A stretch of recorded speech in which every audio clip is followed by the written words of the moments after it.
नमस्कार। कहाँ से शुरू करें इसको?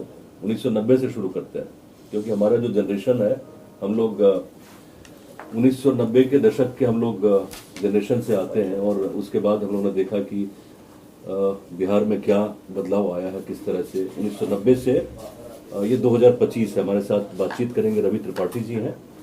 बहुत अरसे तक इन्होंने दिल्ली में पत्रकारिता की है राष्ट्रीय स्तर पर, और अभी भारतीय जनता पार्टी से जुड़ गए हैं बिहार में। तो लेकिन पीढ़ी वही है 1990 वाली, जिस पीढ़ी से मैं बिलोंग करता हूँ या जिस जनरेशन से आनंद बिलोंग करते हैं, इधर बैठे हुए आनंद अमृतराज।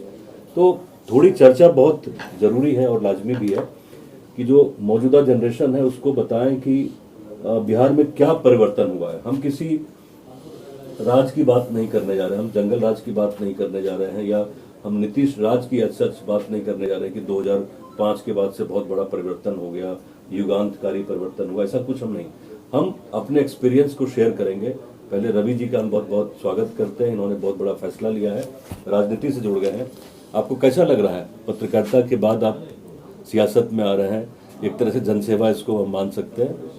अब बिल्कुल बिल्कुल, देखिए, क्योंकि पत्रकारिता में कई चीज़ों को देखा आदमी, संसद की राजनीति भी की, विधानसभा की राजनीति भी देखी, और तमाम चीज़ देखने के बाद ऐसा लगा कि अपने राज्य में जाकर कुछ काम किया जाए, जो अपने बस में है, कुछ चीज़ ऐसा किया जाए जिससे लगे लोगों को कि आपने कुछ कमाई है की जो है दुनिया में, उस कमाई को अपने क्षेत्र में कुछ लगा सके। चाहे बिहार की बात करें, चाहे हम जहाँ के रहने वाले हैं, चंपारण, जहाँ गोविंदगंज है, तो वहाँ हमने सोचा कि बहुत बड़ा नहीं कि हम पूरे बिहार को बदल देंगे, ऐसा नहीं सोचे, लेकिन अपने इलाके में ही हर आदमी सोच ले कि भाई एक विधानसभा हो, चाहे अपना ब्लॉक हो, उसमें छोटा छोटा काम कि प्राइमरी स्कूल कैसे बेहतर हो सकता है, प्राइमरी हेल्थ कैसे बेहतर हो सकता है, कैसे स्पोर्ट्स फैसिलिटी। आपको याद होगा कि हम लोग अपने ज़माने में देखते थे, कबड्डी खेल होता था, वॉलीबॉल खेल होता था, लेकिन आज जाएंगे तो आप मिस करेंगे। हाँ, 1:30 बजे के आसपास में ब्रेक होता था, आप मिस करेंगे। हाँ, आप मिस करेंगे आज वो चीज़। सरस्वती पूजा से पहले एक तैयारी होती थी, लोग उसमें नाटक के लिए तैयार करते, तो हर चीज़ें लोग सीखते थे, मतलब स्पोर्ट्स प्लस आर्टिस्ट। लेकिन आज मिस करते हैं। तभी का जो एजुकेशन सिस्टम था, और जिस तरह के हमारे टीचर्स होते थे, गुरु होते थे,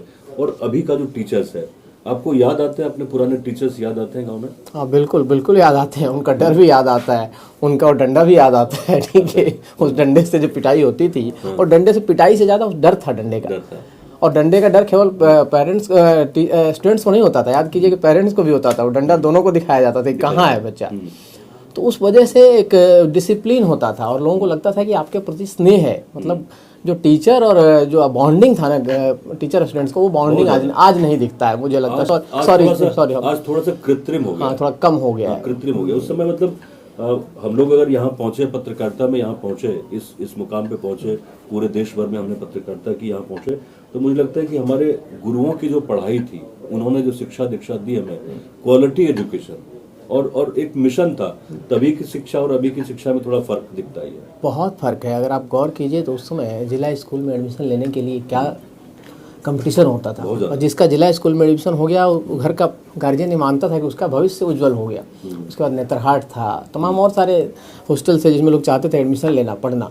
तो एक जो दौर था वो पूरा मिस करता आदमी। अब बिहार की यूएसपी तो देखिए, बिहार भले ही गरीब कह सकते हैं, बिहार को आप पिछड़ा कह सकते हैं, लेकिन बिहार को पढ़ा लिखा मानते हैं लोग। दुनिया में कहते हैं यार बिहारी पढ़े लिखे बहुत होते हैं। हम दिल्ली भी घूमे, दुनिया भी गए। हमारा नॉर्मली आपसे बताना चाहूँगा पहली बार कि हमारे साढ़ू फ्रेंच हैं, और फ्रेंच डिप्लोमेट हैं, आजकल इंडिया में पोस्टेड है, तो हम बाहर खूब घूमते हैं। तो दुनिया में भी लोग मानते हैं कि बिहार के लोग पढ़े लिखे होते हैं, बुद्धिजीवी होते हैं। उस यूएसपी को थोड़ा सा लगा कि कमजोर हुआ है। बीच का जो दौर आया रवि जी, मुझे लगता है कि किसी एक शासक को मैं ब्लेम नहीं करना चाहता हूँ, लेकिन एक जो 80s में, लेट 80s में जो शिक्षा का स्तर था, और बीच में एक बहुत बड़ा फासला आ गया। एक स्कूल्स में हमने देखा, कॉलेजेस में भी, कि चोरी का कल्चर काफी बढ़ गया, जो पहले नहीं था। मुझे याद है कि पहले भागलपुर की बात करता हूँ, टीएनबी कॉलेज है, कई ऐसे स्कूल थे जहाँ मतलब उस दौर में भी चोरी चकारी का कोई नामो निशान दूर दूर तक नहीं था, जबकि पूरे बिहार में देख रहे थे कि शिक्षा का एक तरह से अधः पतन हो रहा था शिक्षा का। तो वहाँ से निकलने में भी हमें बड़ी मुश्किल हुई। ठीक कह रहे हैं आप। देखिए, अगर गौर कीजिएगा तो 80s के दौर से ही, अगर आप हमारे सीनियर्स को देखिएगा तो 80s के दौर से पलायन शुरू हुआ है स्टूडेंट्स का।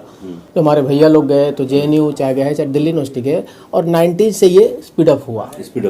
लालू जी का जब राज आता है, अब किसी का नाम आपने कहा कि नहीं लेना है, लेकिन चूंकि लालू जी मुख्यमंत्री बनते हैं, और मैं अपना एक्सपीरियंस शेयर करूँगा, बाकी का क्या शेयर करूँ कि मैं 90s में 91 में 12th करता हूँ, और उसके बाद मेरा एडमिशन होता है BSK कॉलेज मैथन। उस समय झारखंड नहीं हुआ था, बिहार ही था। 2 साल तक एग्जाम ही नहीं होता है, सेशन लेट है। अब कोई हिसाब किताब लेने वाला, कोई हिसाब किताब लेना। तो 93 में पिताजी ने फिर मुझे कहा कि जाओ दिल्ली पढ़ने के लिए। 2 वजह था उसमें, दोनों वजह। जो जनरल राज का आपने जिक्र किया, एक डर था कि बच्चा निकल जाए, सेफ रहे। सेशन बहुत लेट, हाँ, सेफ भी रहे और पढ़ाई भी कर ले। बिल्कुल, जो 2 साल का 3 साल का कोर्स होता था, 5-6 साल लग जाता था। उसका ये फर्क है। आनंद भी हमारे साथ जुड़े हैं, हालांकि आनंद बाहर नहीं गए, ये अंगद की तरह पहुंच के बैठे रहे पटना में। क्या एक्सपीरियंस है आनंद आपका? नहीं रवि सर, आपको बहुत बधाई की, आप पत्रकारिता से आपने राजनीति में कदम रखा। लेकिन जब आप दिल्ली में थे तो दिल्ली में रहकर बिहार के बारे में क्या सुनते थे?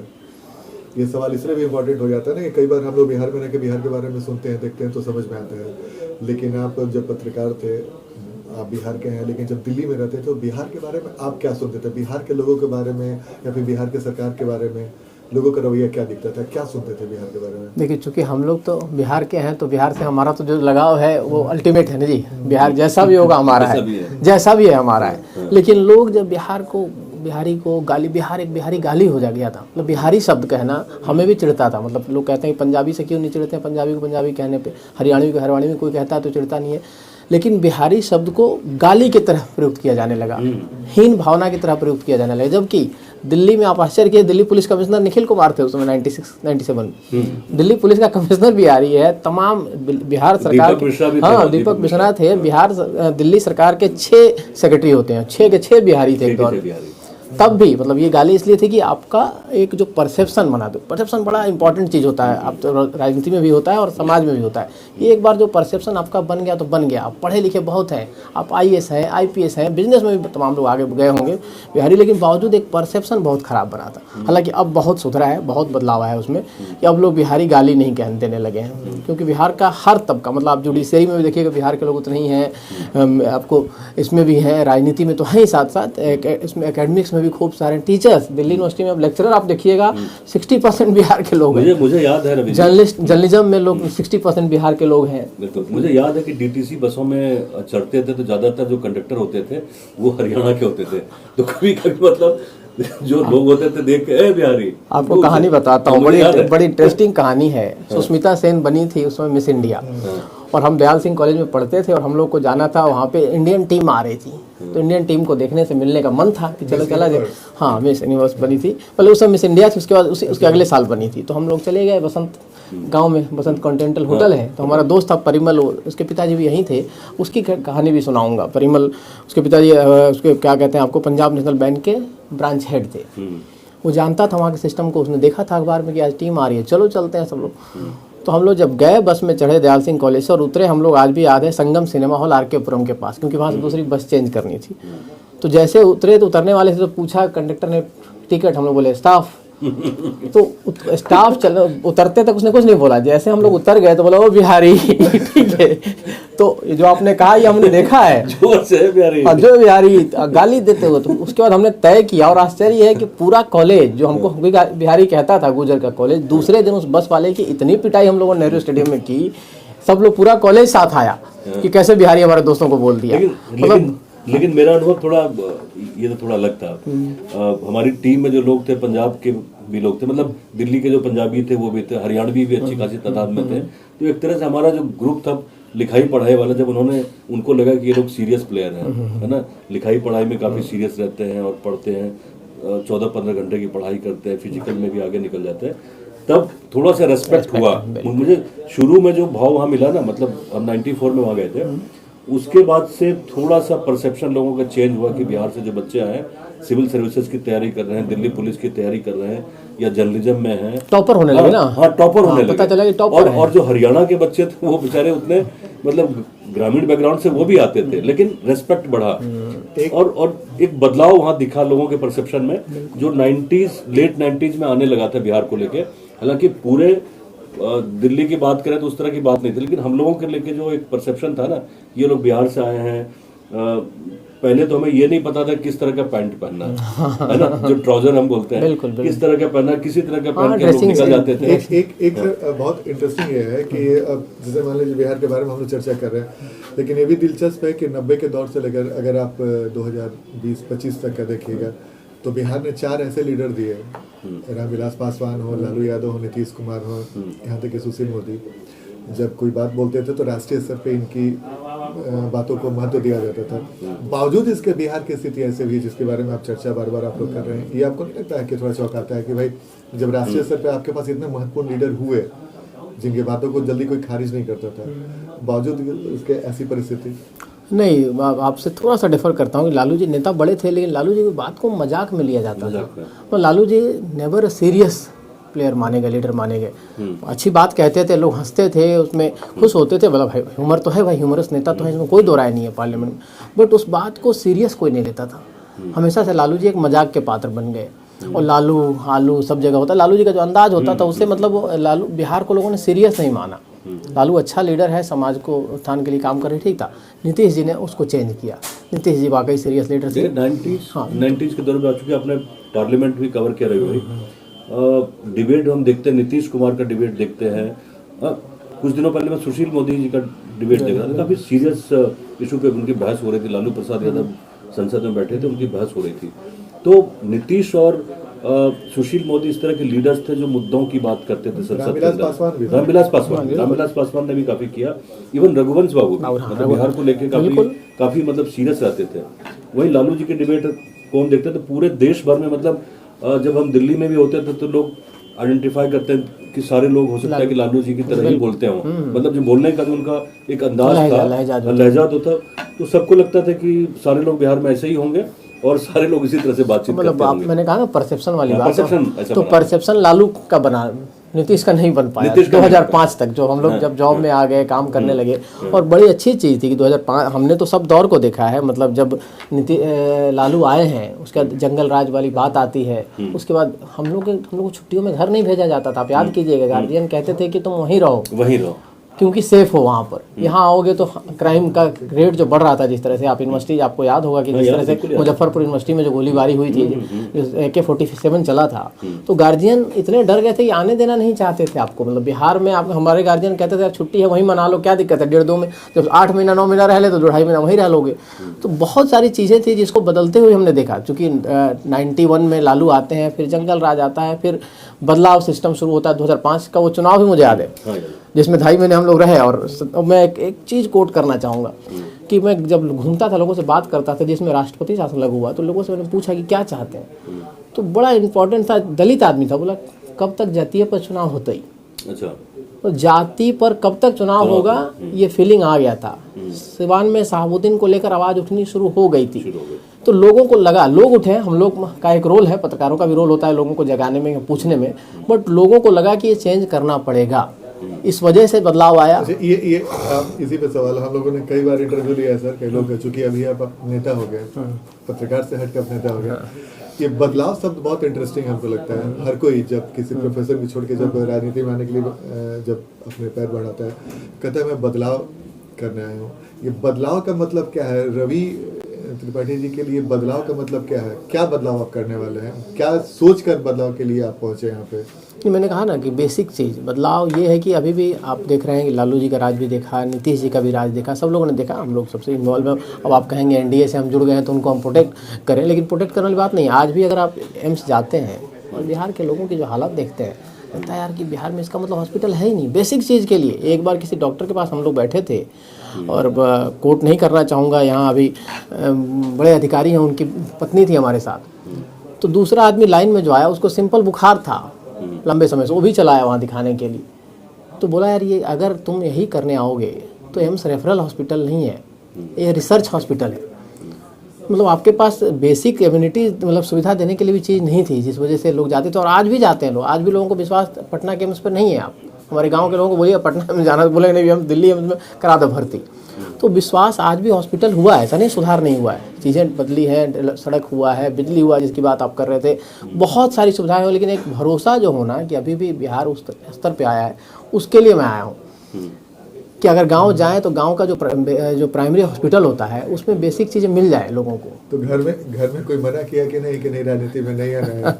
नहीं, घर में तो चूँकि पत्नी हमारी बहुत ज़्यादा इसके पक्ष में नहीं है, वो भी IIMC में पढ़ाती हैं, एसोसिएट प्रोफेसर हैं। लेकिन जब मैंने कहा कि मेरा मन है और चूंकि मैं राजनीति कर चुका हूँ, मैं कॉलेज के राजनीति छात्र जीवन में दयाल सिंह कॉलेज का पहला बिहारी प्रेसिडेंट मैं दिल्ली में रहा हूँ किसी कॉलेज का, फिर यूनिवर्सिटी चुनाव भी लड़ा हूँ 98 में। तो उस वजह से थोड़ा सा मेरे मन में था, तो मुझे लगा कि थोड़ा सा चीज़ें सेटल हो गई तो चल के अपने इलाके के लिए कुछ चीज़ें करनी चाहिए। बदलाव मतलब बहुत बड़ा बदलाव नहीं चाहता हूँ, छोटा छोटा बदलाव। अब आपको टेस्ट मारता है कि नहीं मारता है? हमें टेस्ट मारता है कि हमारी पत्नी भी हमको टोकती है, वो रहने वाली हरिद्वार की है, यार दहेज पर काम क्यों नहीं होता बिहार में? दहेज कितना बड़ा इशू है, दहेज मतलब अपराध है कानूनन, बावजूद दहेज चलता है और दहेज को लेकर पता चलता है लोग प्रताड़ित हो रहे हैं, तमाम चीज़ें हो रही। तो कुछ चीज़ें टेस्ट आपको मारती है तो ऐसा लगता है कि कुछ सामाजिक सुधार के लिए भी काम करने का जो बदलाव की बात है, अगर बदलाव हो तो इस तरह का बदलाव होना चाहिए जिसमें हम लोग कुछ कर सके। तो अब पता नहीं क्या कर पाएंगे, बट बेसिक सुविधा चाहते हैं कि प्राइमरी स्कूल अच्छा हो, जो आपने बात किया कि बिहार जिसके लिए जाना जाता था। हमारा USP आज भी एजुकेशन है भाई, बिहार में सब कुछ होते हुए मैं मानता हूँ कि अपने को अगर एजुकेशन और टूरिज्म दो पर काम हो जाए, एजुकेशन हब बन जाए बिहार और टूरिज्म हब बन जाए बिहार, तो किसी चीज़ की ज़रूरत ही नहीं है, हम इसी के लिए जाने जाते हैं। तो बीजेपी ही क्यों चुना है? कई सारी पार्टियां थी। नहीं, चूँकि हम वैचारिक पार्टी हमारी वही है। हमने बताया चूँकि मैं संघ में रहा, RSS में, मैं RSS में होल टाइमर रहा 2 साल 91 से 93, जब वो अयोध्या मूवमेंट पिक पर था तो उसमें हम लोग, आप भी पढ़ाई कर रहा हूँ, मैं भी 10th 12th था, तो एक पिताजी चूँकि भारतीय मजदूर संघ से जुड़े थे तो लगा कि हम लोग को भी जाना चाहिए, करना चाहिए, तो RSS से जुड़ा, RSS में फुल टाइमर रहा, फिर दिल्ली गया तो चुनाव लड़ा, फिर विद्यार्थी परिषद से जुड़ा रहा। तो बीच में कनेक्शन, भले ही मैंने पॉलिटिकली अगर देखेंगे तो प्रोफेशनली मैंने कांग्रेस को लंबे समय कवर किया है और कांग्रेस के लोगों से भी मुझे उतना ही अच्छा नाता है। आज भी जनार्दन द्विवेदी जैसे विद्वान लोग हैं वहाँ, उनसे मैं खूब बतियाता हूँ और लोहिया के दौर से लेकर अब तक की सारी राजनीति समझता हूँ। और बीजेपी में भी जो हमारे सीनियर्स हैं उनके पास जाकर बैठ के भी समझता हूँ पुराने दौर को। लेकिन लगता है कि बीजेपी के माध्यम से चीज़ें ज़्यादा अच्छी हो सकती है एक सुनियोजित तरीके से। बिहार जैसे स्टेट में सर, ये आपसे भी सवाल है कि बिहार जैसे स्टेट में विकास के मुद्दे पे कभी चुनाव क्यों नहीं होता है? बात भले ही होती है विकास की, लेकिन चुनाव तक आते आते हम लोगों ने देखा है कि टिकट बंटवारा जैसी होता है और टिकट की घोषणा जैसी होती है तो जाति का कॉलम आ जाता है, चाहे आप टीवी में देखें या पेपर में देखें, और वहाँ से राजनीति की दिशा, मतलब वोटिंग के पहले सर तस्वीर बदलने लगती है। पिछले बार लोकसभा चुनाव में हम लोगों ने देखा कि बीजेपी ने एक भी कुशवाहा उम्मीदवार नहीं दिया, तो इसके वजह से आप पाटलिपुत्रा से लेके आप बक्सर रहा और सासाराम से लेके औरंगाबाद, एनडीए की स्थिति खराब हो गई। तो जाति है कि जाति नहीं, जो बार बार हम लोग बोलते हैं, जाति फैक्टर यही नहीं है। आप आनंद आपको बताना चाहेंगे कि आप अगर साउथ में जाइए, मैं तो कर्नाटक भी कवर किया, केरल भी कवर किया, कर्नाटक में जाइए आप देखिए सारा कास्ट फैक्टर है, लिंगायत फैक्टर को आपको मेंटेन करके चलना पड़ता है। दूसरी तरफ दूसरे कास्ट हैं उनको फैक्टर को लेके चलना पड़ता है। तो कास्ट फैक्टर सब जगह है। और अगर विकास पर चुनाव नहीं होता तो नीतीश लगातार चौथी बार नहीं होते, 5वीं बार। एक फैक्टर है, लोगों ने विकास देखा है, भले कम समय में बहुत ज़्यादा हुआ और बीच में अगर ये कंटिन्यूटी रहती। इसमें सर रवि सर, इसलिए हम आपको बोल रहे हैं कि ये कास्ट फैक्टर काम नहीं करता, विकास फैक्टर काम करता नीतीश कुमार के। लेकिन चूंकि मैंने लगभग 8-9 साल जेडीयू में देखा, नीतीश कुमार के बीट देखे हैं, नीतीश कुमार के बारे में माना जाता है कि सामाजिक संतुलन साधने में जितना माहिर नीतीश कुमार है विकास के साथ साथ, उतना शायद बिहार में भी और किसी भी नेता में वो चीज़ें नहीं देखी जाती हैं। तो नीतीश कुमार ने जितना जातीय संतुलन विकास के साथ साधा है, शायद एक वजह ये भी है कि नीतीश कुमार आज भी ऐसे अपरिहार्य बने हुए हैं कि जिधर रहेंगे उधर ही उसकी सरकार बनेगी। इसलिए एक एग्जाम्पल देता हूँ, आप भी याद कीजिएगा कि जब उत्तर प्रदेश में बीजेपी हारी, और इसको बड़ा बढ़िया कनेक्ट कीजिए, पढ़ाई से भी रिलेटेड है, क्योंकि नकल अध्यादेश लाई थी बीजेपी उत्तर प्रदेश में। अच्छा। और राम मंदिर का ना 90 पता 92-93 की बात बता रहा हूँ। हाँ, और उसके बाद हाँ नहीं, कल्याण सिंह थे और राजनाथ सिंह, और उस नकल अध्यादेश को हटाने के लिए मुलायम सिंह ने नारा दिया कि हमारी सरकार आई तो 24 घंटे के अंदर इसको खत्म करेंगे। और वैसा हुआ। और ये सवाल मैंने चंद्रशेखर जी से अपने कॉलेज में पूछा कि आपने क्यों समर्थन किया, ये तो सही काम है, नकल तो खत्म होना चाहिए अध्यादेश। तो उन्होंने बोला कि नहीं, इसमें लड़कियों का शोषण हो रहा था, क्योंकि अपने समाज का ढांचा ऐसा है कि अगर लड़कियों को एक बार थाने ले गए तो शादी ब्याह नहीं होता है। तो वहाँ से ये दौर शुरू होता है। और उस दौर में बीजेपी पहली बार चुनाव हारती है। आप याद कीजिए 92 के बाबरी विध्वंस के बाद जो चुनाव होता है वहाँ नारा लगता है कि मिले मुलायम काशीराम, हवा में उड़ गए जय श्री राम। और वहीं से ये सोशल इंजीनियरिंग का कॉन्सेप्ट बीजेपी लेती है कि खाली धर्म के नाम पर चुनाव नहीं जीत सकते हैं, हमको कास्ट में भी पॉलिटिक्स से बनना पड़ेगा और कास्ट को भी जोड़ना पड़ेगा अपने साथ। कास्ट मतलब क्या, other than Yadav, other than Jat, other than Maratha. और खाली बिहार यूपी में ये नहीं हुआ, आप पूरे देश में देखिए, ये बीजेपी का किया हुआ चीज़ है जिसको नीतीश कुमार ने बहुत सुंदर तरीके से अपने स्टेट में ऑप्ट कर लिया, अच्छे तरीके से। कि यादवों के खिलाफ जो ओबीसी था भाई, वो बीजेपी ने उनको प्रमोट किया। चाहे अटल जी की बात करें, चाहे अरुण जेटली की बात करें, आप जानते हैं अच्छे संबंध थे। उनको लगा कि एक नेता है जो कि ओबीसी का है और लालू को बढ़िया टक्कर दे सकता है, जिसके पास 3% 2% अपना वोट है, प्लस कुछ वहाँ वोट उसके पास 7-8% 10-12% का एक वोट है। तो लालू अगर 14-15% है तो उसके पास भी 12% वोट है और नेता भी है, और उसके साथ बाकी ओबीसी खड़ा हो जाएगा। फिर ईबीसी का कॉन्सेप्ट यहाँ आता है। तो बहुत सारी, आपने सही कहा कि नीतीश कुमार ने बड़े समझदारी से, चतुराई से उस चीज़ को मैनेज किया। लेकिन नीतीश कुमार को उसके साथ साथ महिलाएं वोट करती हैं, ये भी हकीकत है कि शराबबंदी की वजह से आज भी महिलाएं नीतीश कुमार के साथ इंटैक्ट है तो है। आज भी लॉ एंड ऑर्डर मतलब जितना भी हो जाए, बिहार में लोग, अभी जो आपके यहाँ हुआ चीज़, जब मैं दिल्ली से आया तो हमारे यहाँ जो गार्ड वार्ड काम करते हैं वो कह रहे हैं कि तो लालू फिर से कराना शुरू कर दिया। मैंने कहा ना कि बद अच्छा बदनाम बुरा। तो लालू जी ऐसे बदनाम है कि भले नीतीश जी के राज में हो रहा है, लेकिन मानते लोग वही हैं क्योंकि आप पर ये चपका लगा हुआ है कि आप ही करवाते हैं सब चीज़, कि आपका राज रहा है तो आप लोगों ने देखा और डर है लोगों में। और उसी वजह से सब लोग छोड़ के गए, एक क्लास नहीं गए, खाली हम लोग नहीं गए पढ़ने वाले लोग, लेबर क्लास भी गया, हाँ मजदूर भी गया, सब गया पलायन करके। और आज भरोसा नहीं बन पाता उसका। ये बात तो आप मानेंगे ना कि 2005 से 10 के बीच में कमाल का डेवलपमेंट हुआ बिहार में। विकास की बात कर रहे थे हम तो। एक छोटा सा संस्मरण है, मैं अपने घर से भागलपुर जाता था पढ़ने के लिए। एक ट्रेन चलती थी मंदार हिल, 40 किलोमीटर की दूरी हमारे घर से, बौंसी है उस जगह, मतलब उसको मंदार एरिया कह सकते हैं। तो 40 किलोमीटर पहुंचने में मुझे 3-3.5 घंटे का वक्त लगता था। जो ट्रेन की स्पीड होती थी वो 10 से 15, और जहां तहां ट्रेन को पुल करके रोक लिया जाता था। उसमें फिर घास भर रहे हैं, उसमें दूध भर रहे हैं, तमाम चीजें भर रहे हैं, उसको ले जाते थे, अपने हिसाब से रोकते थे। अभी मैं रिसेंटली घर गया, वंदे भारत मेरे घर के पास बिल्कुल 2-3 किलोमीटर की दूरी पे वंदे भारत वहां से।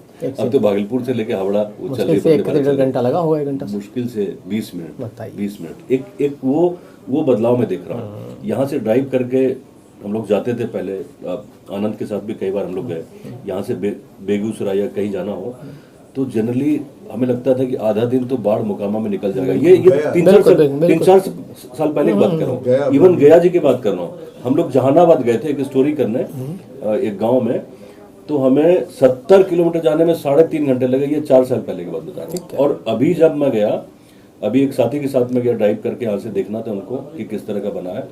तो यहाँ से बोध गया हम लोग 1.5 घंटे में, और वहां से घूम के राजगीर और नालंदा होते हुए शाम को 4 बजे हम लोग घूम फिर के आ गए। उससे भी दिलचस्प है कि हम लोग चाय पीने पुनपुन चले गए।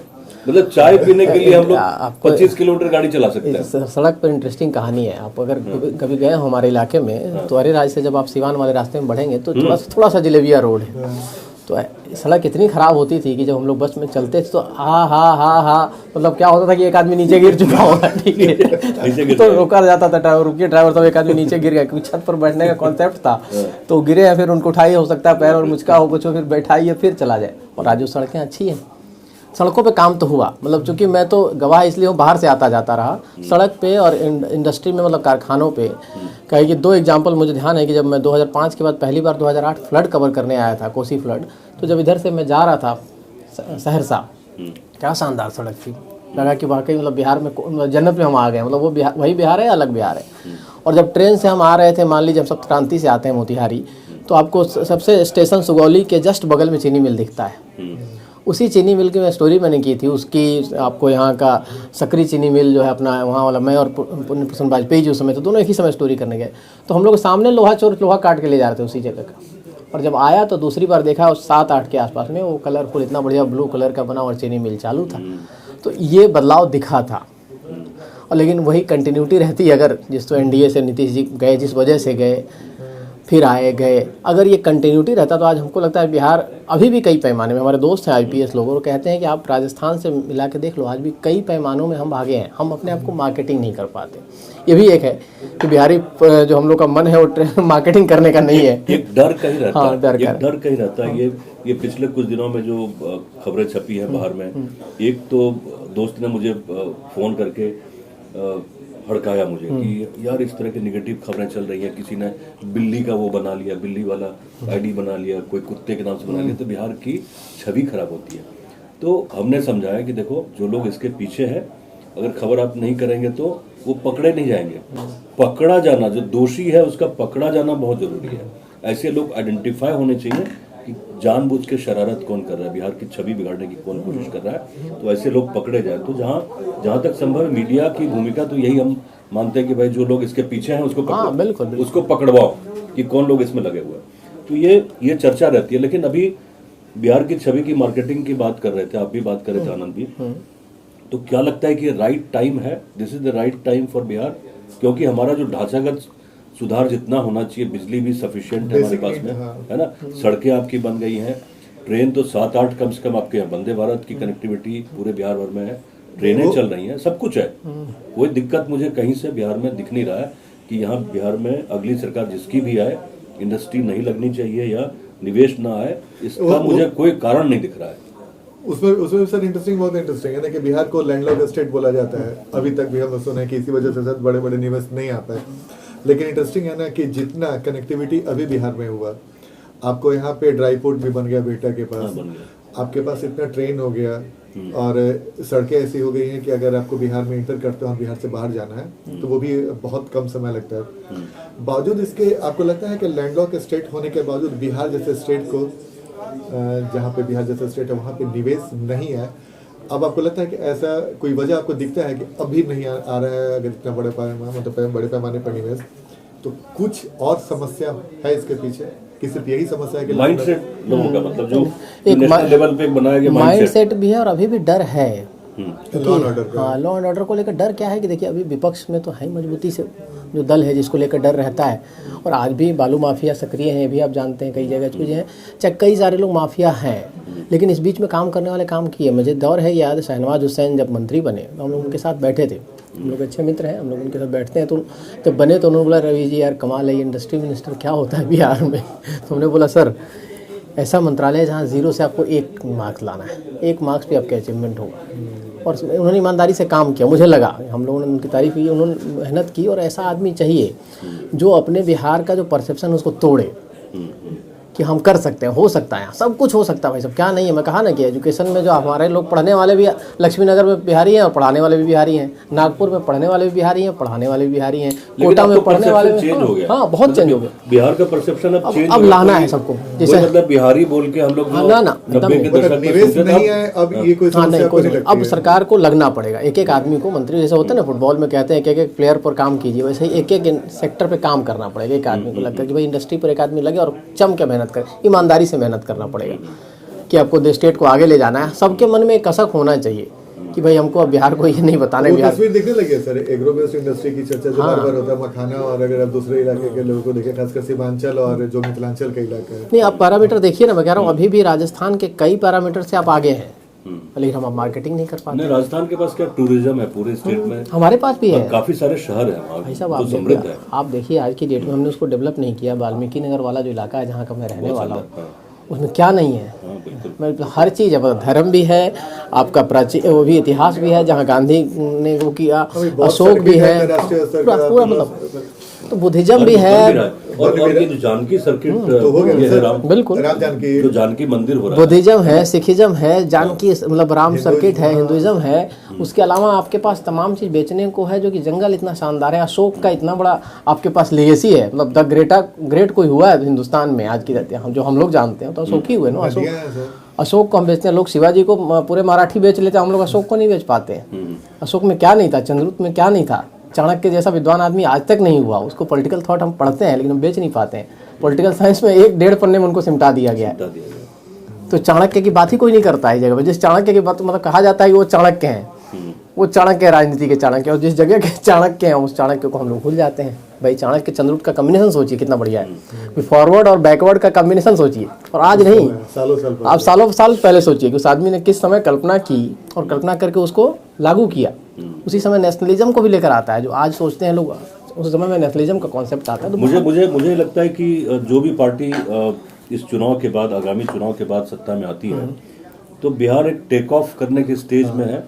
और जो वोटर है, जो भी वोटर है, मेरा काम नहीं बताना किस पार्टी को वोट करना नहीं करना, मैं बिल्कुल इसमें नहीं पड़ता हूँ, लेकिन जिस कैंडिडेट को वोट डालें, जिस पार्टी को वोट डालें, वो बिहार को सेकंड लेवल पे, नेक्स्ट लेवल पे लेके जाए। क्योंकि बिहार जितना पीछे रहा है, तो अब कोई वजह नहीं है कि हम लोग जो डेवलप्ड स्टेट हैं उसके लीग में नहीं आ सकते हैं, या यहाँ विकास का कार्य जितना हो चुका है उसके बाद हम लोग इंडस्ट्री यहाँ सेटअप नहीं कर सकते, या आईटी की इंडस्ट्री बिहार में नहीं आ सकती। इसकी कोई वजह मुझे नहीं दिख सकती। बिल्कुल सही कहा आपने, रनवे एकदम डेवलपमेंट का जो रनवे है वो बैठ के तैयार है, और उस पर टेक ऑफ करना है बस, और हम सबको उसका सहभागी बनना है, मतलब आपको भी हमको भी, क्योंकि हम 11 एयरपोर्ट पे काम चल रहा है। बिल्कुल, पूर्णिया वाला आपका तैयार हो जाएगा, मतलब इस साल तक टारगेट है। और सबसे अच्छी बात है कि पटना का जो मेट्रो है, मेट्रो का फर्स्ट फेज शुरू हो जाएगा।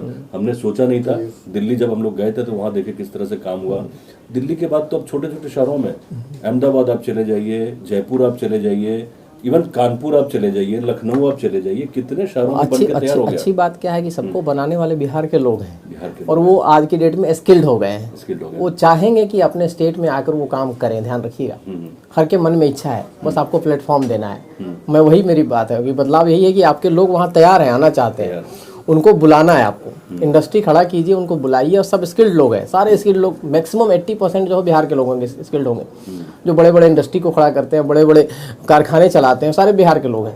लेकिन उनको भी मलाल है कि भाई वहाँ रह के आधा पैसा तो उनका वहीं चला जाता है, बेचारे गाँव के लिए कुछ नहीं कर पाते हैं। तो अगर उनको मौका मिलेगा, इंडस्ट्री खड़ी होती है, तो आने वाले समय में समझिए बिहार का भला ही भला होना है, और बिहार पीछे नहीं जाने वाला है, बिहार आगे जाएगा। मुझे शुरू में जब 1990 के दशक के बाद से जो पलायन में देख रहा था, अब जो क्वालिटी ऑफ माइग्रेशन है, आपके लगभग 8 लाख 10 लाख बच्चे आईटी पढ़ने के लिए बाहर जा रहे हैं। तो ये तो बिहार का एक तरह से कैपिटल बिल्ड हो रहा है, चाहे वो बेंगलोर में जाए, हैदराबाद जाए, दिल्ली जाए, बॉम्बे जाए, वो बिहार के एक तरह से दूत है, वो है ना, बिहार के लिए वो काम कर रहे हैं, बिहार के लिए सोच रहे हैं। तो मुझे लगता है कि बिहार के लिए वो बिहार का इन्वेस्टमेंट है, फ्यूचर इन्वेस्टमेंट है। मैंने कहा ना, और बिहार को हेल्प करेगा वो।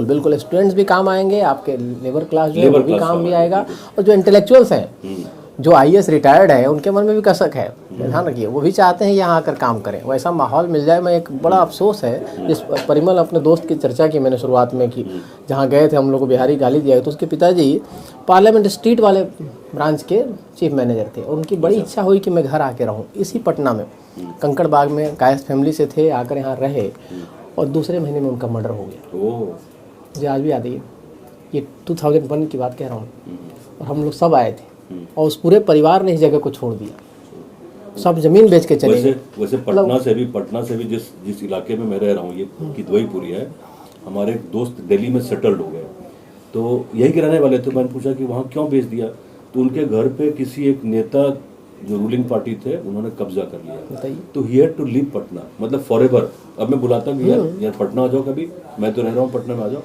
मतलब उसका दिल नहीं हो रहा, लेकिन वो यहाँ से इसी इलाके में था, उनकी जो जमीन और उनका घर था किदवईपुरी में, तो खाली यही नहीं बता, उनको छोड़ के जाना पड़ा यहाँ से। आप सही कह रहे हैं। आप मैं तो मर्डर हुआ घर में, उनके उसके पिताजी का और उसके नौकर दोनों को, चूंकि उनको लगा कि ये ब्रांच मैनेजर है, बहुत पैसा होगा, उन दोनों को मार दिया लोगों ने। और सब लोग दिल्ली में, जिनकी माता जी थी दिल्ली में, वो मुंबई आजकल ICICI बैंक का लीगल हेड रहा हो, उसके फादर इन लॉ स्विट्जरलैंड में वर्ल्ड बैंक के बड़े पोस्ट पर हैं। तो बिहार के लोग खाली मतलब हिंदुस्तान तक ही सीमित नहीं है, आज अमेरिका में बड़े जगह बड़ी बड़ी कंपनियों में काम कर रहे हैं, क्योंकि इंटेलेक्ट है आपके पास ब्रेन है। हमारे टीचर कहते थे Bihar is the most fertile land and most fertile mind.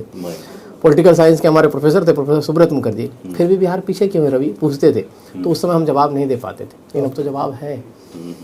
अच्छी बात है कि आप, इच्छा शक्ति की कमी थी, अब इच्छा शक्ति। आप जैसे सिंसियर लोग, लिखे पढ़े, जिन्होंने पूरी दुनिया को देखा है, पॉलिटिक्स को नेशनल लेवल पे देखा है, और देश के अलग अलग हिस्सों में गए, तो बिहार के बारे में सोच रहे हैं, एक पॉजिटिव संकेत मुझे यहाँ दिख रहा है। और मुझे लगता है कि चुनाव के बाद जो सरकार बनेगी यहाँ, तो बिहार का ओवरऑल डेवलपमेंट ही होगा, इसमें मुझे कोई संदेह दिख नहीं रहा है।